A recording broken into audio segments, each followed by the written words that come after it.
How you doing? It's Sandesh here, and I'm here to do a video on an article on SparkedOnline.com, and it's white dudes for Harris. Um, Kamala is the queen of cringe, and yeah, no shit. Um, on a side note, just before I get into the article, Trump and his VP JD Vance, right? They need to stop with the memes about Kamala's race or religion. Yeah, because no one gives a shit about that. They're just going to focus on policy, just focus on inflation, and also on immigration, the border, and also the economy. Focus on stuff like that. Focus on policies that the Democrats are never going to talk about because they never talk about policies like that, and also what's genuinely wrong with the country. They just focus on gender and identity politics because they don't. The thing is, that's all they got. They're not going to do anything for the country. Anyways, I'm sorry about that, but before I get into the article, if you could follow me on X and subscribe on YouTube, Rumble and Odyssey and TikTok as well, if you don't mind, please. All right, I'm going to get to it now. Um, Man buns of the world unite. That's the call that seems to have gone out across blue America in the past few days as fear-addled liberals have coalesced behind a woman who, up until 5 minutes ago, was a national joke. I have to hand it to Queen Bee Kamala Harris and her team. They have leveraged white guilt very effectively, summoning thousands of white savior worker bees from their hives. I think that pretty much happened under Obama, if I can remember, and I think, and also Biden as well, because I remember when Chelsea, I think it was Handler who pretty much said that if you don't vote for Biden, you're not black. And it was like what the fuck. And that one aged really badly.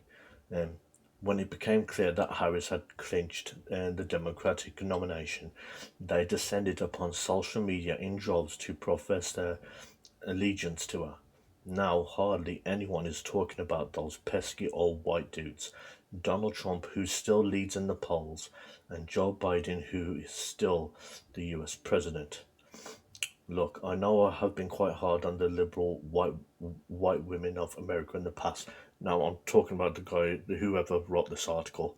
I'm not going to bother mentioning him because I'll leave it in the description so you can see for yourself. But they do keep on giving me reasons to mock them.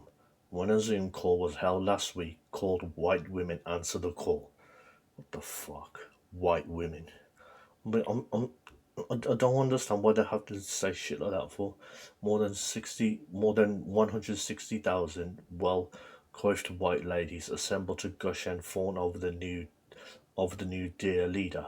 Have you seen Kamala glisten in the brilliance and shine of her true power and leadership as actress Connie Britton? What do you expect? Fucking Hollywood. What does that feel like? It feels like self love. Um, yeah. And by the way, they keep on saying that oh, JD Vance is weird, but the thing is that's pretty much all they got. As like I said, they just gotta stop with the asking questions about like race and religion because no one really gives a shit about that. If you wanna really humiliate the Democrats and on the stage, to focus it on policy only. That's it. That's all you need. Just focus it on policy. This particular demographic of females cannot see outside the myopic lens of therapy infused narcissism.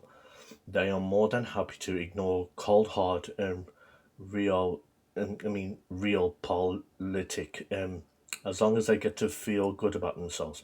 But what are the white liberal men up to? It turns out they are doing the exact same thing, only worse. So I apologize, ladies. I have forgotten how utterly embarrassing the men were too. Let's talk about the somewhat recognizable actor Josh Gad.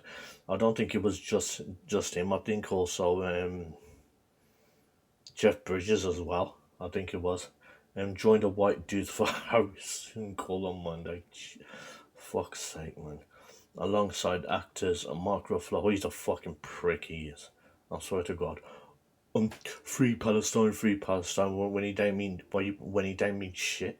He didn't really mean it. He was just doing it for attention, just to get the focus on him.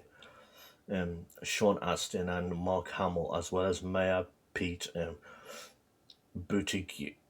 Oh, I can't pronounce that word. His surname. Sorry about that. According to reporting from the Associated Press, this attracted 180,000 plus people and raised a whopping $3.7 million for Harris' campaign. Oh yeah, speaking about that, did you hear about the Netflix CEO? He donated to Harris's campaign, and then after that, I think it was not long after, Netflix's stock dropped just because he donated to a campaign. It was like, yeah, serves you right. I'm a white dude, Gad announced while reassembling a garden slug in a very expensive pair of sunglasses as palm trees swayed behind him in the background. Yeah, well done, you're a white dude. Yeah, thanks for making it about race instead of policy, idiot. I also happen to be a father of two girls. I have a 10-year-old and a 13-year-old. I'm not sure you guys can recall that feeling that you had on the night of Tuesday, the 8th of November 2016. I stood over my kid's bed and I wept. I wept because I felt like I let them down. What the fuck? How did you let them down? Yes, Josh, that's right. National political races are in fact all about your emotions. Yeah. A lot of the white liberals emoting on these Zoom calls have been at pains to warn each other to not to make themselves the main character or steal the thunder of people of color. Yet, ironically, both white women answered the call, and the white dudes for Harris Zoom calls got thousands and thousands more participants than their black counterparts and tons more media attention. The separate pro Harris Zoom events held by black people and women earlier this month did not even break 60,000 attendees. How awkward. These high achieving pygmy white ladies and their whipped male counterparts outshone the very groups they are supposed to be putting at the center of the conversation.